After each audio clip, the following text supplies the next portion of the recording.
Hello and welcome again to another review from Class 47 Peter.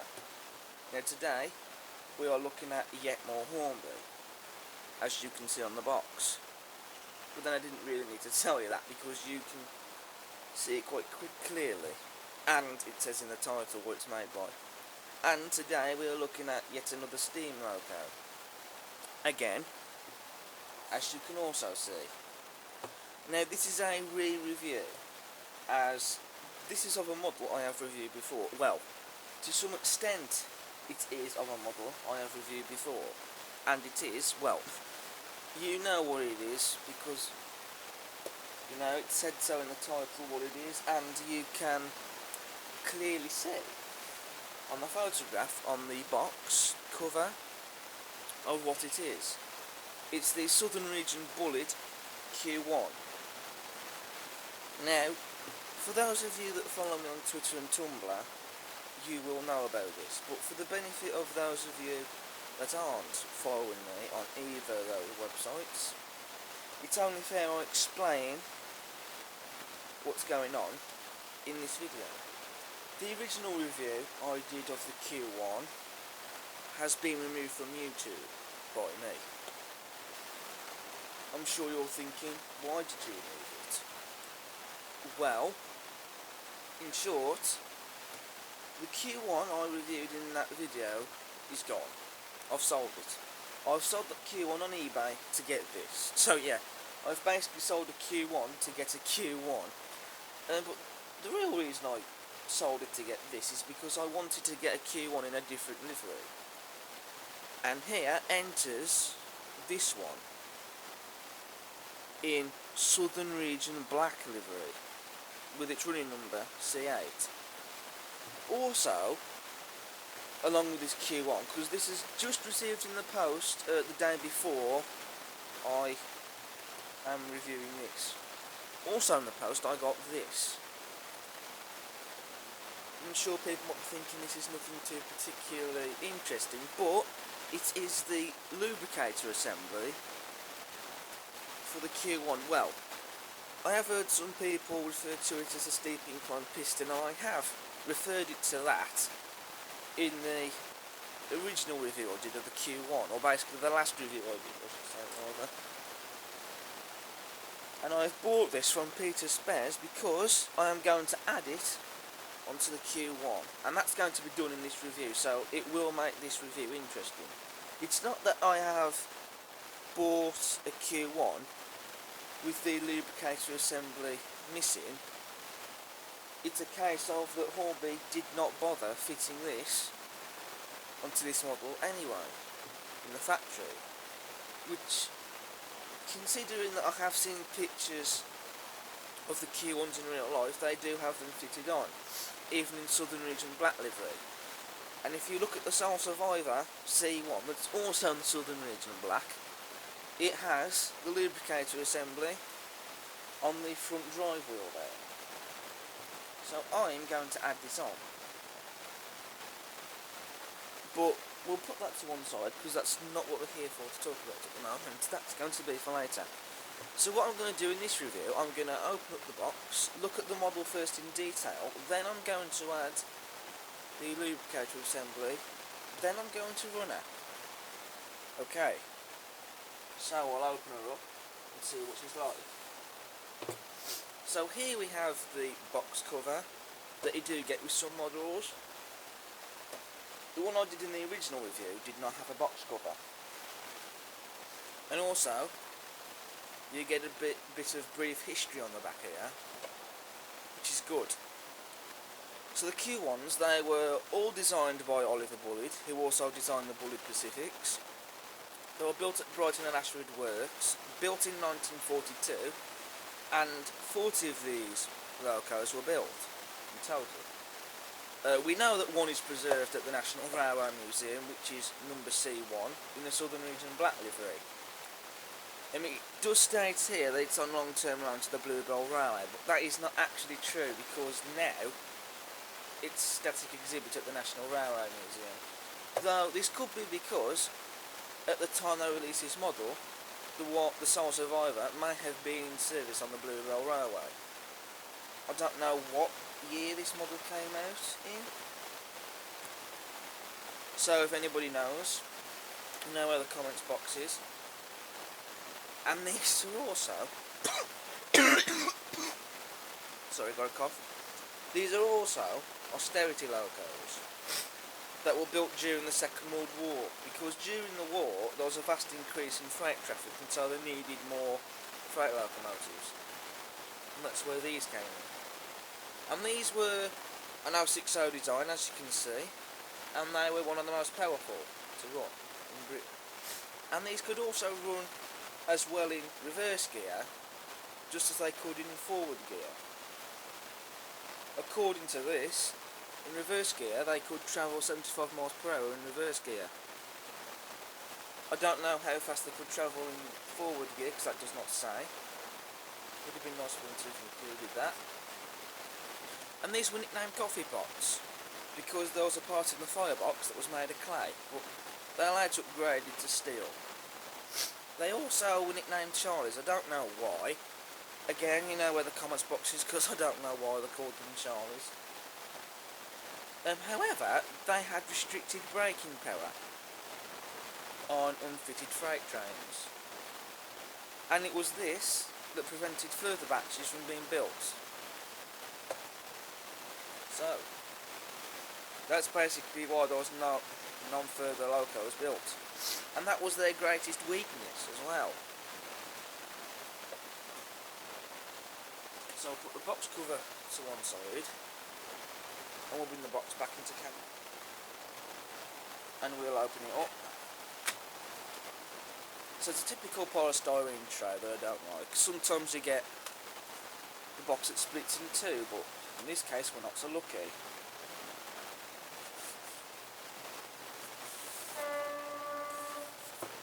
And there we are. So we'll put the box to one side, and here you have the instructions. Oh wow, look at this. For this model that's been wrapped up, you do not get any tissue paper. What we have here instead is plastic wrap, like you get with Helgen and V-train models, which is really good. So that's something different. So here's the instruction manual, or the service sheets it's also known as.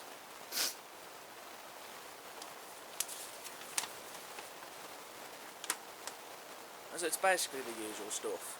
Lubrication, taking the body off because there's actually a screw in the funnel. It's just like that with the Hornby 14XX. Replacing the motor if you wanted to, and removing the coal.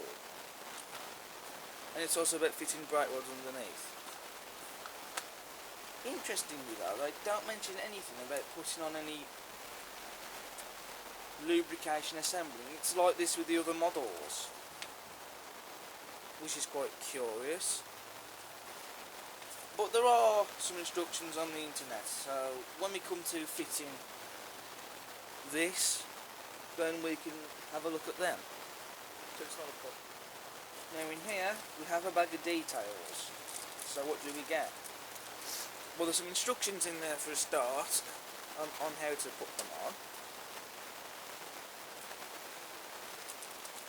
You get a spare coupling for the front, and in here you also get some locomotive fire irons, sticks and shovels and all that, and also you get some lamps and Southern Region headco discs. Look at that. And also you get a dovetail connector as well to fit on that coupling if you wanted. So yeah, there's a fair bit in there actually. But not all of it is going to be put on. In the case with the locomotive fire irons, I probably won't put them on the Q1, but you can put them on the back of the hooks on GWR pannier tanks. I've done that with my 5700, and being I'm going to be getting a 8750 and a 64XX, that might be cool to show in a future video perhaps. The lamps and the headco discs, they can just go into my little lamps box, because I do like to put temporary head codes on the models and change them over for a different training sport. Okay, so let's get the model out.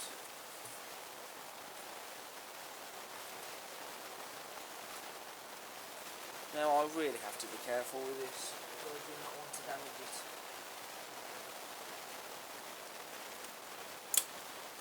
Oh, I felt something snap then. That better not be any detail or something breaking off, because I have to glue it back on. Oh yes, something has come off, as it would appear.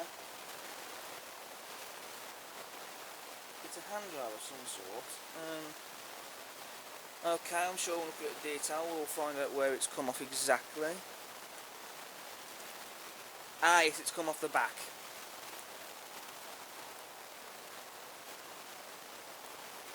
Okay, well that's not too much of a problem, I'll get some glue on that.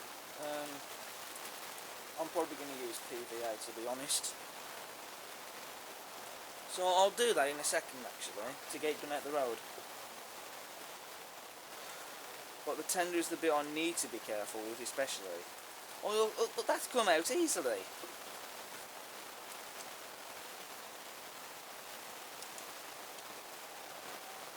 Okay, so wooden is now put to one side. Right, first of all I'm going to get this little handrail glued on, so I'll be back in a tick. Although actually, would you like to see me do it in this video? I'm sure you would. So let's do that. So I'm going to use PVA for this. I'm sure someone's shouting at the screen, use poly cement. But, you know, I really don't really... Actually, I think it might be best if I do use poly cement, actually. Because you can never really trust PVA with things like this. So I'll be back again. Okay, I'm back and I've got the good old poly cement with me.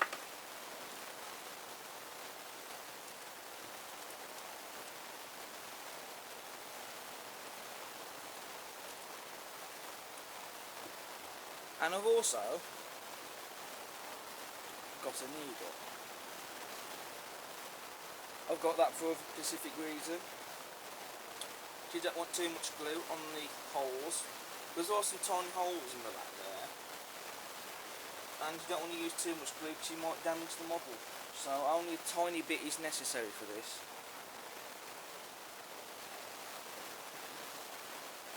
That's probably one reason originally I was going to use the PVA actually.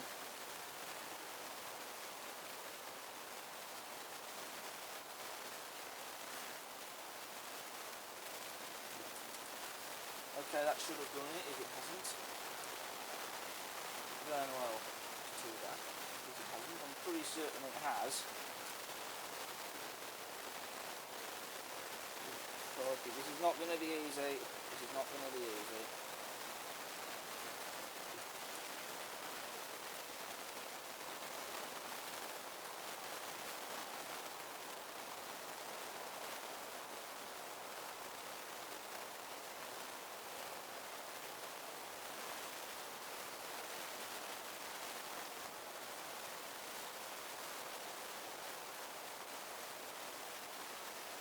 There we go, it's back on.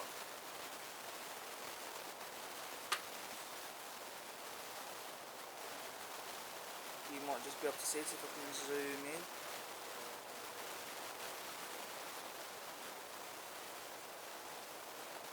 Come on, focus, you stupid thing.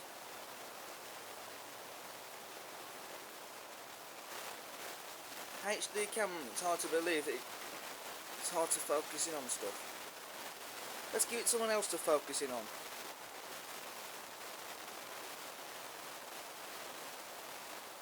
Right, my hand.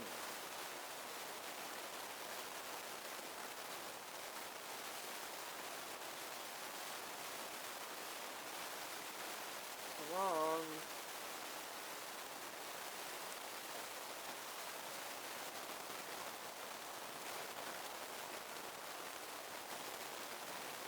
Well, you can just about see it there. When I pick it up and show it in detail, you're going to notice it anyway.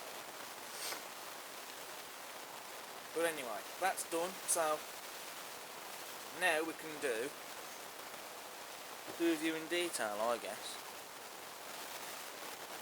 Okay, so first we're going to be having a look at the loco. So we'll just take off this plastic wrap that you normally find on Helton and D Trains models.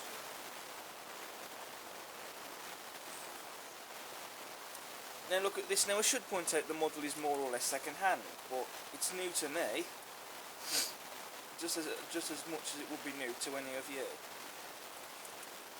But has anyone else ever seen a Hornby model, regardless whatever the case, wrapped up in this plastic wrap? I think this could be a YouTube first. You know, if Hornby had gone ahead with this idea, it would have been much better actually, because I just do not like the tissue paper that they used to wrap the models in. But then again, I don't actually like the finger hole polystyrene tray packaging on the whole. Pun intended there, how ironic. But the reason why I don't like that packaging is because, well, it's, unlike Batman's packaging, the Hornby polystyrene tray is more rigid and more firm, so it's hard to get models out of. And in some cases you can actually snap off detail. In the case of Batman's, the polystyrene tray is more softer, so you can get models out of easier. And this is why I'm glad they did away with the polystyrene packaging and they went on to the plastic packaging. But this is where the polystyrene tray fits in too would have been better, because, well, you're not going to have any damaged detail parts. It's just the way how it's designed. That's why I like it. I know some people don't like that packaging, but this is my opinion. In my opinion, I prefer the packaging that splits in two from Hornby, as opposed to the finger hole packaging and the plastic packaging. So I'm not really keen on the plastic packaging either, to be honest. Okay, well, so with that said, let's have a look at the model. Well, first of all, there are a couple of polystyrene balls on it. So I'll just push them off with a little brush.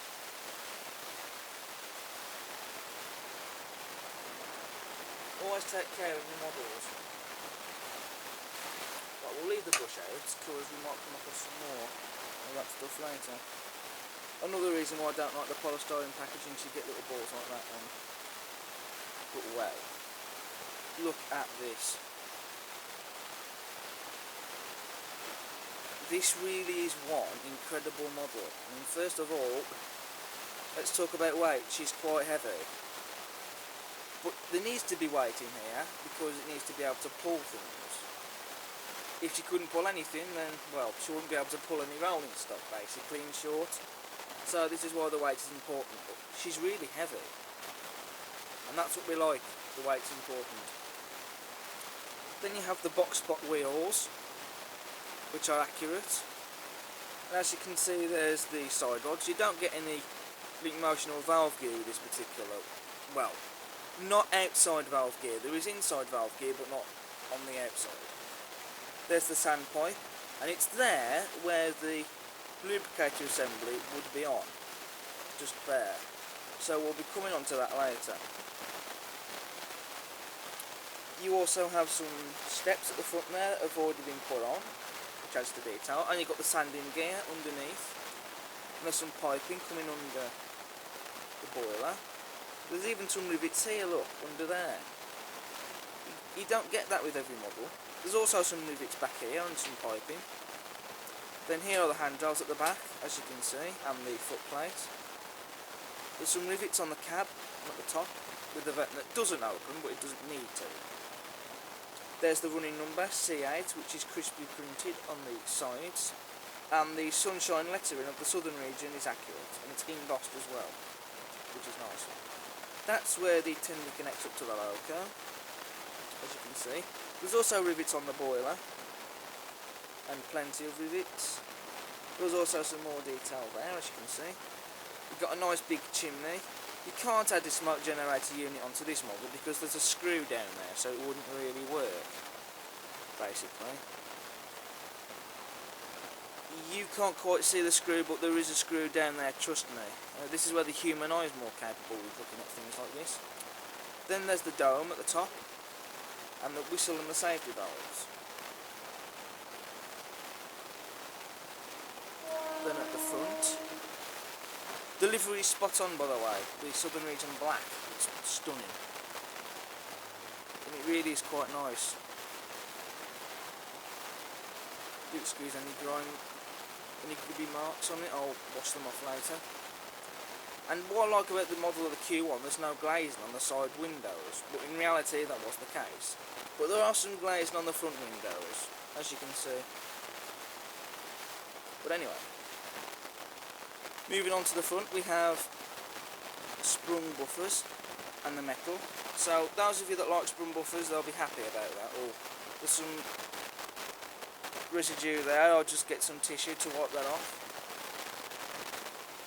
Well, we've got all the residue off. I was going to do it on camera, but I forgot to turn it on. But the residue's off the model now, so we can continue. So where did we get to? Yes, sprung metal buffers, so those that will like the buffers. Sprung ones, I'll be very happy indeed. There's a little hook there at the front if you wish to add a chain link coupling, and you've got the running number printed on the buffer beam. And you've even got some brake pipes at the front there, as you can see, which is very nice. I've just realised this is a chain link coupling that they've added, so you can still add a coupling of your own in if you wanted, being that tension lock one, but it's nice that the chain link coupling's on there, as you can see. You've even got some lamp irons on the buffer beam. Do be careful with those because they are fragile. You've even got some handrails on the front of the smoke box door, and there's even a couple of more lamp irons on there and a handrail. And the smoke box door is very accurate as well. And then on this side the details are the same. We've got, again, well, more rivets on the boiler and the underframe, and some more piping coming down there. And again, the southern region number for this particular loco, C8. And I've just noticed there's a bit of noise in here on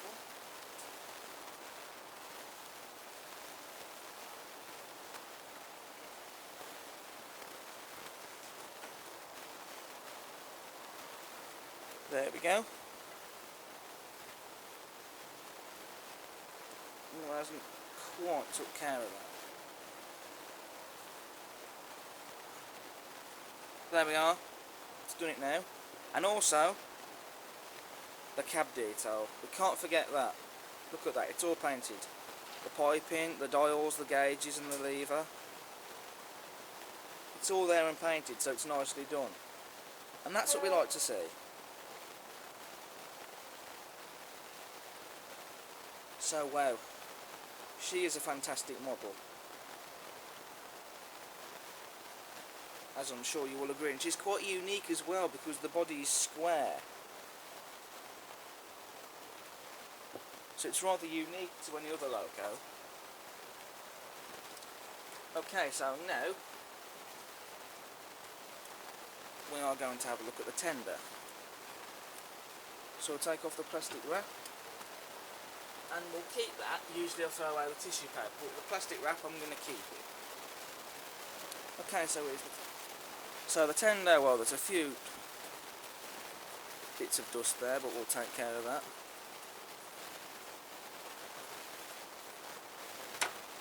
Okay, that took care of.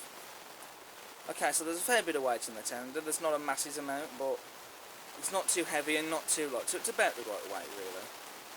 There's the detail underneath, the springs and the axle boxes which are there, and there are some rivets too, and there's some footsteps for the tender. And there's the faceplate of the tender. There's rivets on here, on this beam. And you've got all these storage cupboards and these handles that transfer the water from the tender to the boiler of the loco. And then you've got these cab doors. Now do be careful with these because both of them are fragile, and they could come off quite easily, so that's just a little warning. Then here you get like these tender door panels that slide, as you can see, which is really good they've done that. The only thing is they are fragile as well, so do be careful of them because you could lose them easily if you don't take care in the model. There's rivets at the top of there. The southern region sunshine lettering is accurate and embossed. on both sides, which is fantastic, as you can see. There's sprung buffers at the back, just like the ones that were at the front. That's where the water goes into, so it's the water filler cap, obviously. There's some more detail on the top of the tender. At the back you get some more lamp irons. There's a little handrail there, and there's a ladder at the back. There's the coupling, so it's a slim one, and it's tension lock, obviously. Is this the dovetail one? Or as you can see, there's a brake rod under there, so we don't need to add it. Yes, it's a dovetail, of course. And there's a brake pipe at the back there, and a little hook if you wanted to add your own coupling on. There's some more steps at the back, and the coal is removable.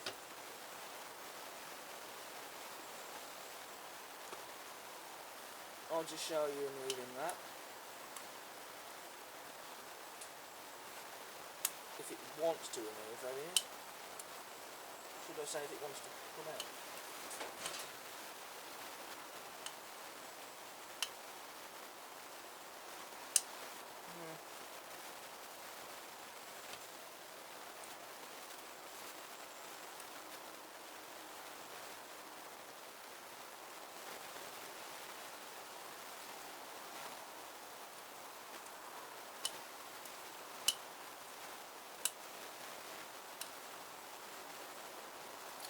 Nah, she doesn't seem to want to come out. So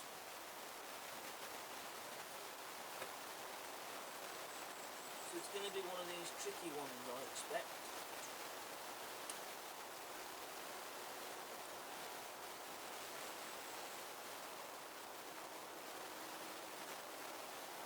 Oh, hang on. Nearly had it then. God.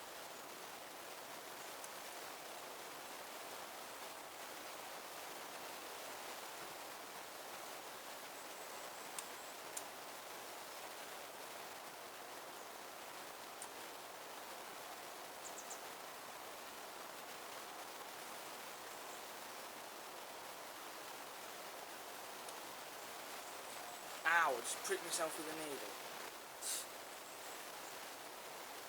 I'm going to be all day with this. You know,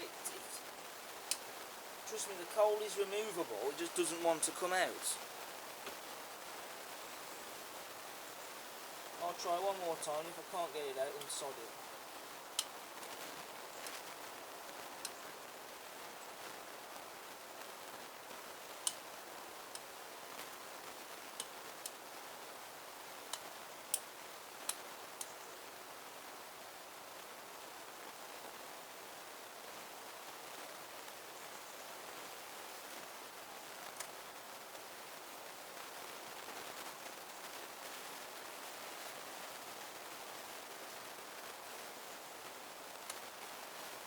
Right, forget it. I'm not going to be here all day wasting trying to get the coal out, but it is removable. Later on I might just show it again, but, you know. Oh, there's a little channel here as well for the window, because there is a small window in the cab there, and so that's there to when the loco's in reverse, so the driver can see. And I think that's really clever. You know, it's in reality, and they've done it on the model, and it's really well modelled, basically. Wow. This is a stunning model. For granted, I wish the coal would be more easy to remove, and it's still in the tender, but I'm sure I can get it out in a bit. But wow, what a model. Now you all know what's coming next, and it's not putting it on the track, it's adding the lubricator assembly, which shouldn't be too difficult, he said. But I mean, how hard can it be? In the words of Jeremy Clarkson. Well, I think we're about to find out how easy or hard this is going to be. Okay, we're here back at on the workbench, and as you can see I've got the Q1 laid down on a sponge, which is a clean one by the way. I'm sure you might be asking, why don't you use a local cradle for this job? Well, the thing is, they're more for turning locomotives upside down not for lining them on the side, so it's things like this that are perfect. And the reason I'm using a sponge is because it's nice and soft, so I can't damage any detail, because this is where great care must be taken with things like this. Okay, so we're now going to add on the lubricator assembly, which shouldn't be too difficult. To have looked into it, and it seems fairly straightforward, he said. But I'm sure it's not going to be too difficult.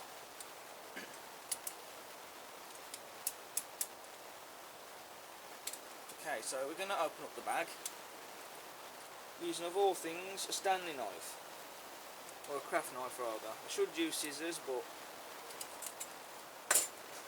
I can't be bothered to get any out. Okay, so there's the lubricator assembly, which is attached to this piece of plastic, and there's like this little, if it would help if I bring it into camera, there's like this little, come on, focus. I really have no idea what's going on with this camera today. There we are, yes, it's focused. See, there's a little turn wheel there, and this is the rod that connects up to the one at the front there. So it's quite simple really what you have to do. All you do is take off a crank pin, put that in and put it back in. Easy, it'll just take you minutes. Something else that Jeremy Clarkson said once. So that's basically how you add it on really. Looks straightforward. But you've got to make sure you get this lubricator assembly on right. And also it has to go on this drive wheel on this side of the lower curb, because this is the side it's on in reality. It's not on the opposite side, it's on this side. Interestingly, they only ever had one of these on the one side of the lower curb, but it definitely goes on this side, because pictures in reality, and even on the other Hornby models, show it on this side. It can't go anywhere else but on this side, and it's got to go on this drive wheel as well. Okay. Now this is where we're going to need a picture of the lubricator assembly to help us with this. So I'll just get one up. Okay, I'm back and I've got a photo. Now originally I was going to bring one up on my phone, but then I decided it will be a bit too small and hard to see. So I went on the computer and printed one off, which is much clearer. So as you can see, that's how the lubricator assembly has got to go. That's the position it goes into. And the little box, which is here, goes just above the sand gear. So I'll put that picture over there. Now because it's a bit breezy today, I'll have to keep an eye on it.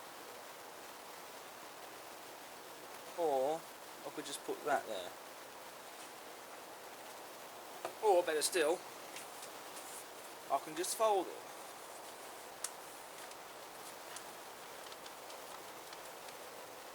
Like so. Okie doke. Now this review is not only going to be interesting, but it's going to be good, because it's going to show you on camera how to fit a lubricator assembly onto a Q1, regardless whether you buy a model that's missing one or buy a model that hasn't got it on, like this one. And I have looked into it and it seems fairly straightforward. Well, from the research I've done, the question is, how easy is it going to be? Well, we will find out. So, I think we had better get started. Okay, so for this we're going to use a pair of pliers. Got this tub here to put the crank pin in when we fetch it out. I don't know how easy this is going to be.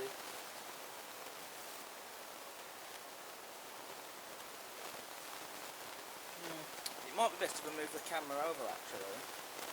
Or I might just, yeah, I'll do it like that.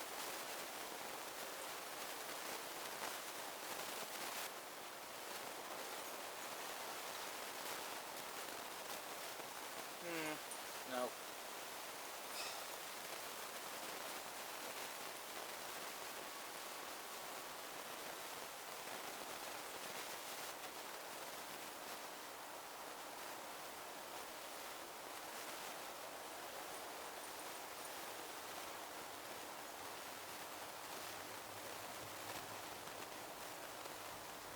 train going by.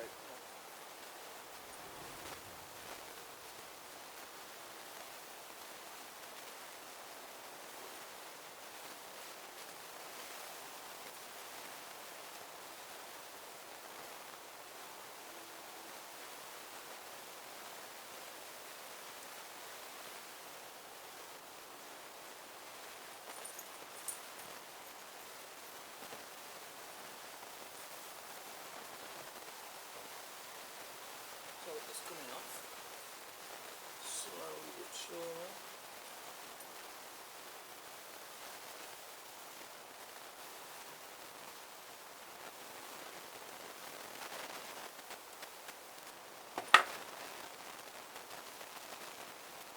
It just screws out then after that bare end. There we go, look at that.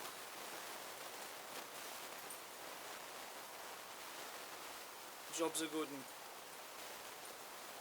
So I put that into the tub.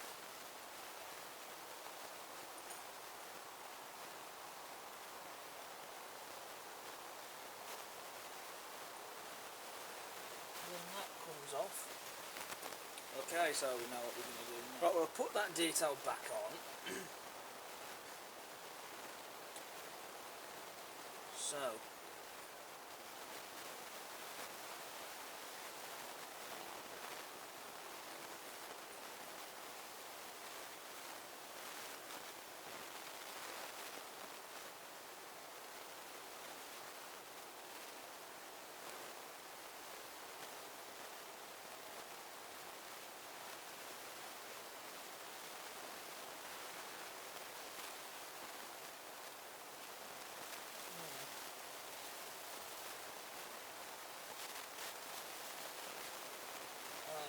That'll have to come back off detail.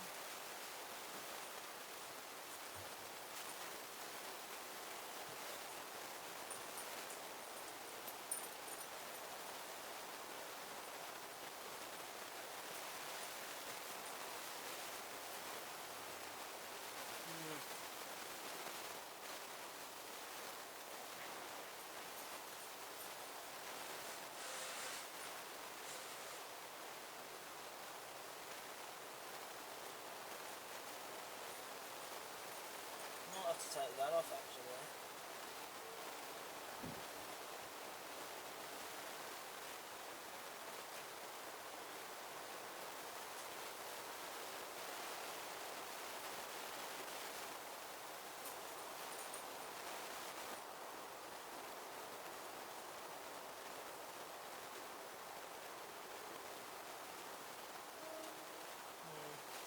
This does not look like it's going to be easy after all.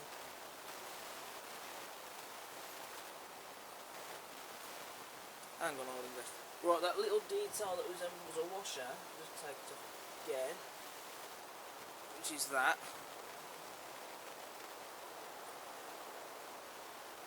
Let's put that back on, because it occurs to me I'm going to have to loosely fit that on and then screw the cramping back in.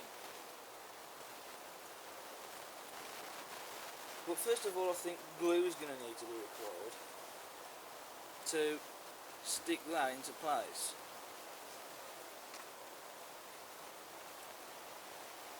So I've got the good old poly cement for this job.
Sorry about that there.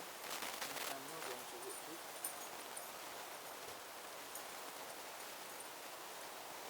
Right, we'll have to wait for the glue to dry.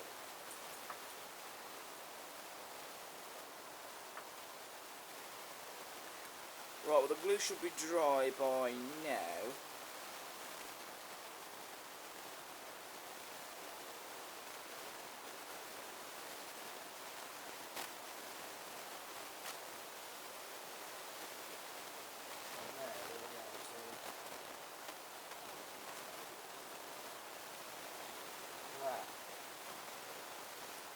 That's pretty much how it goes. It's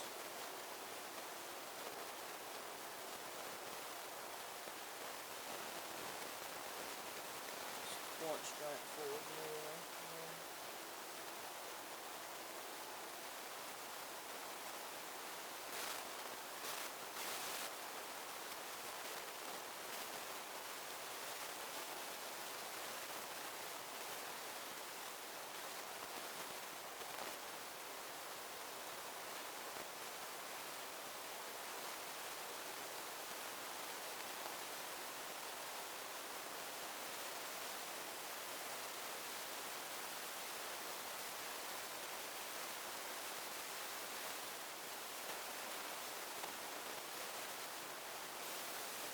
And there we go, it's done.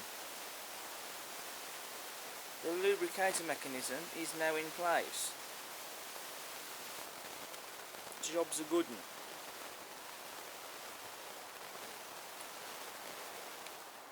Right, well it's now a few days after when you last saw me add the lubricator assembly to the Q1. Well, to you it's going to be just like seconds, but it's actually a couple of days after, and that's because I've had other things to do, and more to the point, it has actually been raining as well.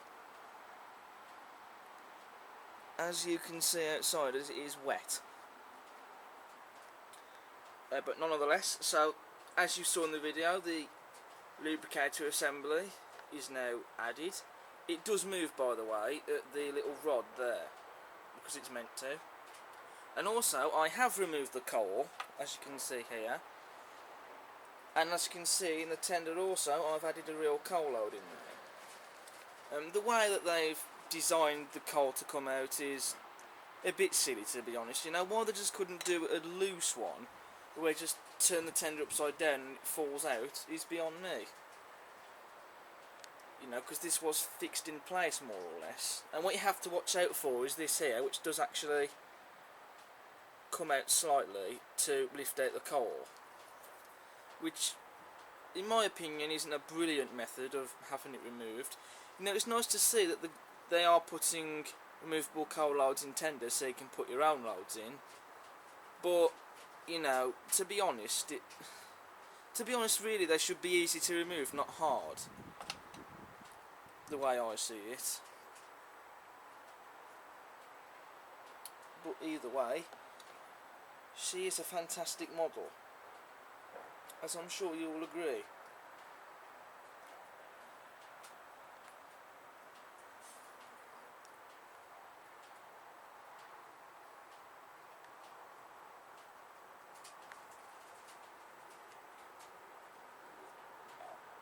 So, now there's only one thing left to do really, and that's put her on the track and see how she runs. I just can't wait to see that little lubricator assembly rod move. So here we are at the ever popular layout, and we're going to put the Q1 onto the rails, or track rather, and because it's a 060, it's easy to put on, as you've just seen. So now we'll put the tender on.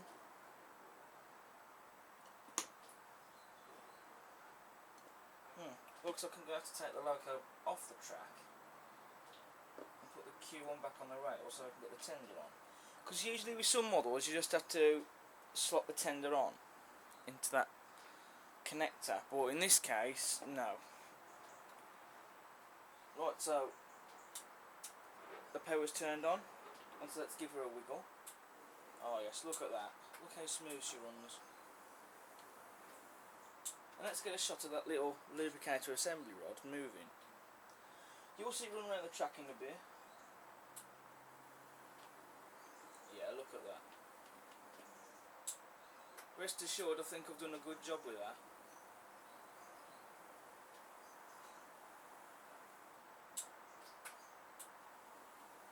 But anyway, let's get her running. And what I've decided to do, after we've seen her run round the track light engine, we're going to couple her up to this rake of 11 mineral wagons with real slate in them. That certainly will make an interesting train. But anyway, let's get her going.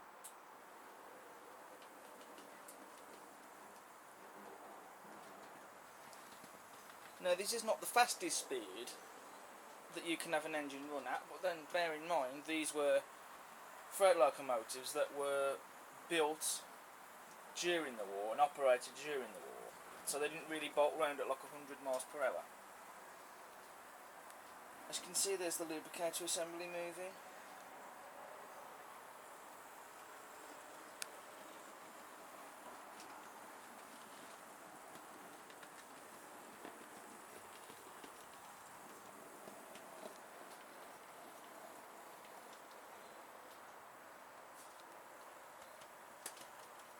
She seems to be running smooth. She did judder slightly. She probably just needs some lubrication, I think, and running in as well.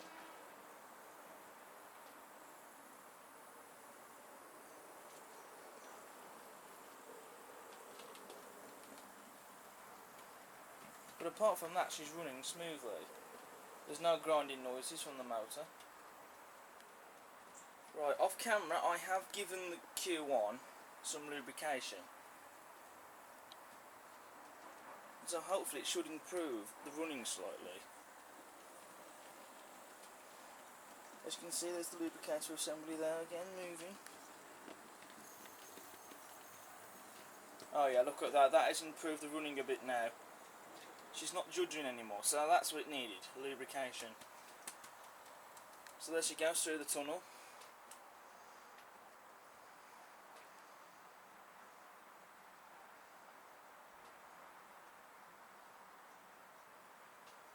And she's just about to come out the other end, as you can see. I really can't stop looking at that lubricator assembly. You know, it's a perfect job, I think, what I've done, considering it's the first time I've done anything like that. So she's passing through the station where all the crowds of people are, waving to the driver that's invisible. Passing the seaside that still needs some people on there, and other bits and bobs, but trust me, that will happen in good time. And then passing the engine shed, where the newest arrivals, the LMS Crab, the Fowler 4P, and the subject of the last review, the N2, are on shed waiting for their next turn of duties.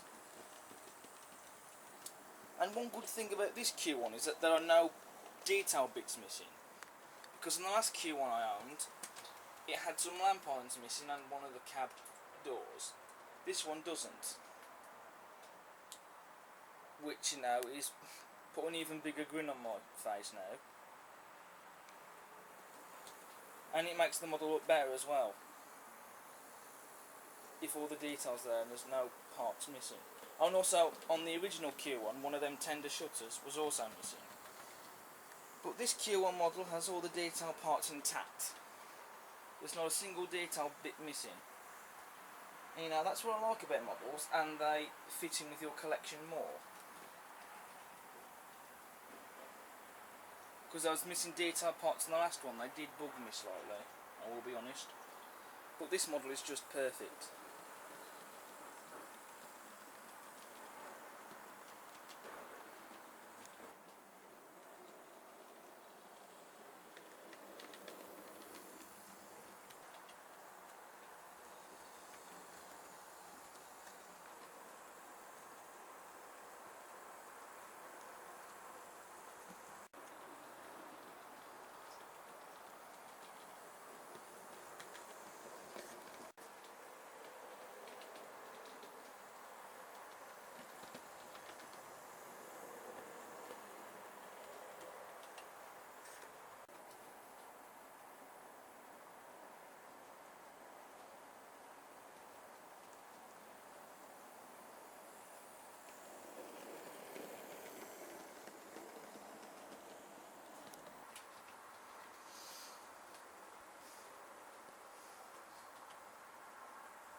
Okay, with the running in now complete, we're now going to get the Q1 coupled up to the rake of 11 mineral wagons that are filled with real slate.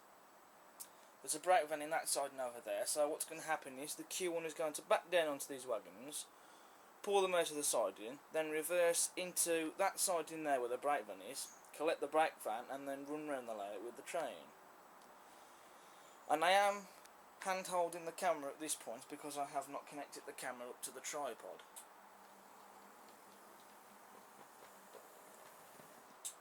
Okay. So let's change the points. They are still being changed by hand, or finger rather, but I'll get some point motors installed eventually.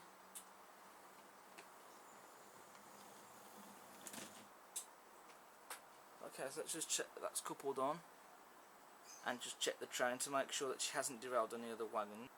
Nope, everything's fine. All the wagons are on the rails. So now she's going to pull them out to the siding to collect the brake van.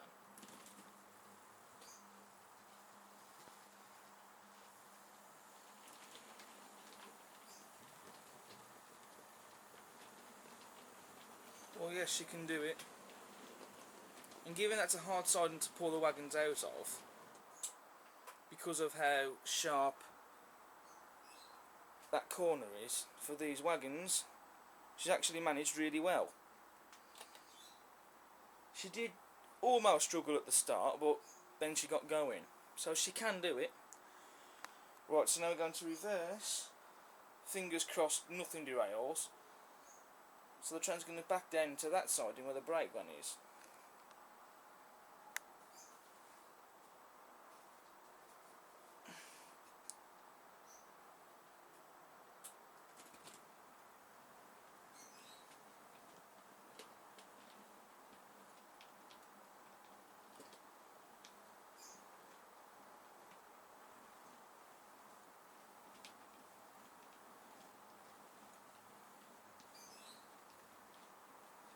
So far so good.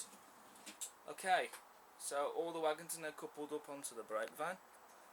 I'll just check again to see if nothing's derailed. Now let's get the Q1 pulling the rake of mineral wagons. She's half hidden behind the signal box. But anyway, let's get her going. Oh yes, look at that. She can pull them with ease. You know, this is what Q1s were designed and built to do. They were built to haul long, heavy freight trains. I mean, these wagons are fairly heavy because they've got real slate in them. I don't know how much they weigh exactly because I've never weighed them. But there is a heavy train there. But she can cope easily. It's almost as if they're not there to her.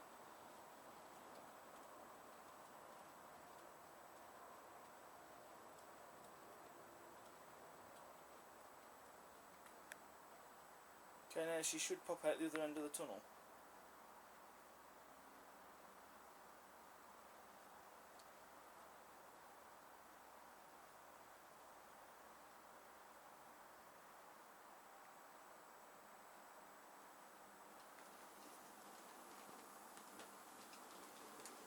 Now the power has been turned up a bit slightly.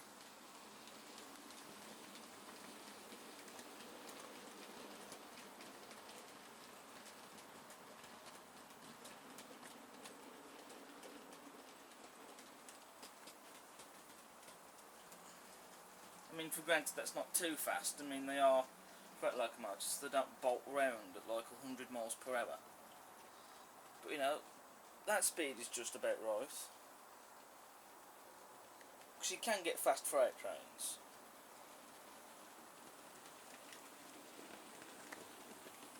Let's get a close up of that lubricator assembly moving.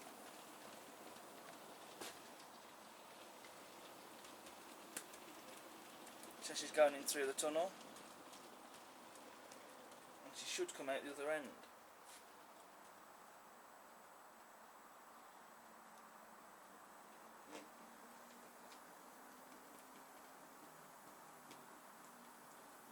first. Look at that. She can do it. There is a slight gradient there, but she's managed it. Just look at the lubricator assembly going around.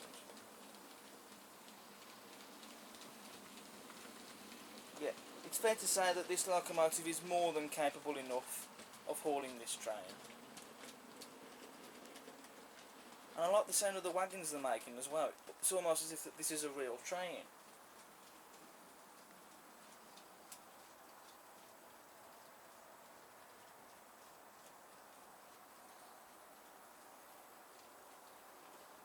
Well, so now let's get some close-up shots of her.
So what's left to sum up this magnificent model?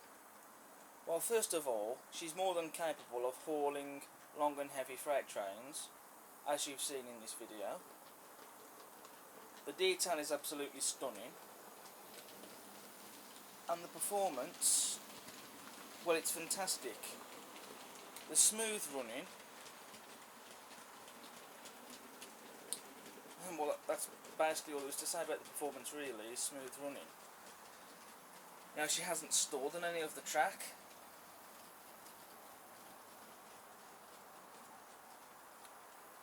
And it's quite unique to a collection, because you won't really find anything else quite like this locomotive.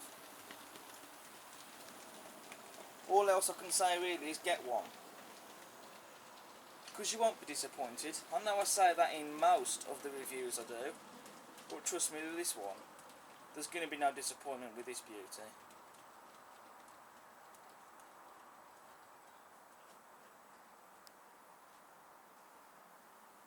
She will not let you down, and she certainly hasn't disappointed me, that's for sure. Even on gradients, just there, she can still haul a long train.